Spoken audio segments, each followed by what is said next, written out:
So have you considered a future where your parents move in with you? Okay. No. Okay.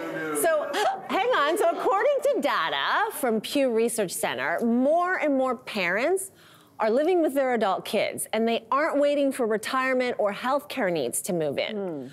So what do we think about this, National Chief?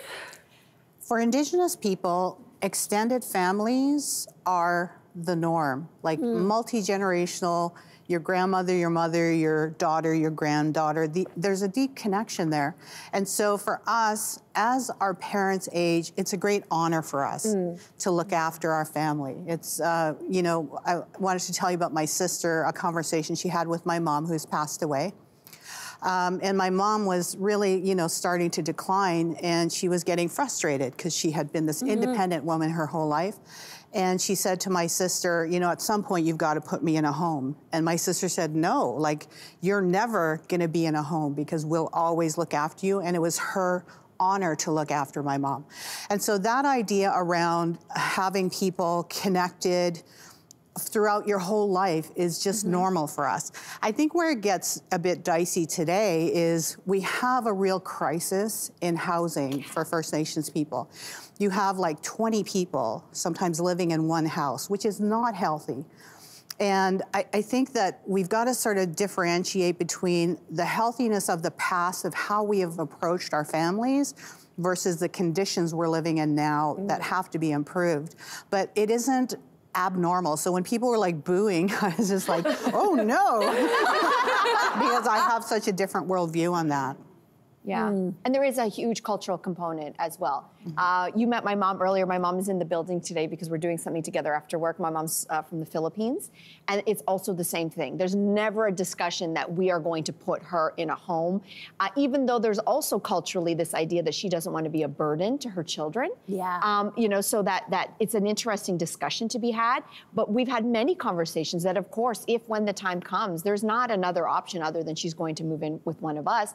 Which goes back to that first chat we had, is that, you know, hopefully we're all financially in a position that we can do that, which is in 2023 to be considered. But I will say that childcare is part of this as well. There's somebody that I know, and it's a couple with a young child, and the mom and dad of the wife moved in because they said, hey, we can't afford, like, rent is wild out there. So how about this? You move in with us. We'd like to buy a home. If you can help us by paying rent, that will help pay us down our mortgage, but you can also, we'll give you, you know, reduced rent, but you can help watch our son so that both parents can go to work. So that's a mutually beneficial situation on paper, on paper, because then you have other issues such as boundaries. So what happens when the wife and husband upstairs have a fight and you can hear through the floors, and now your parents are listening to you in a probably very private marital quarrel, which might be very normal for most people, just not normal for mom and dad to be listening, going, oh my gosh, their marriage is doomed, even though it's just a run-of-the-mill fight. Yeah. And what about if grandparents want some time away and there's this expectation that they're just gonna always be ready to watch the grandchild, and they're tired too? What about when that time of the month to exchange money? For some people, that gets really icky and sort of like, quote unquote, nickel and diming. So on paper, it's great. I think it works for some people. I think a lot of conversation has to happen openly and honestly before that's gonna work. But I see the necessity in 2023. I really do. I wonder if we're gonna see, if it's gonna be more of a necessity too in the years to come, because there, you know, housing crisis, money, as you said, intergenerational wealth and so on. I feel very, very lucky in that I moved almost 2 years ago, and there is a giant garage in our backyard. It is a tear down. Right now it has my bikes and a dartboard and some gardening supplies in it, but it is 600 square feet, and it is zoned so that it can be a little granny suite. And my dream is to have my mom move in there. She's going to be 76 this year. My brother supports this idea. Simon loves the idea. But it's actually my mom who's not on board. I think she really values her friends, and she lives in London, Ontario. She values her friends and all of her doctors. She has lupus, so she has a team of specialists with whom she's very familiar. And the idea, and I'll be honest, my family, we fear change.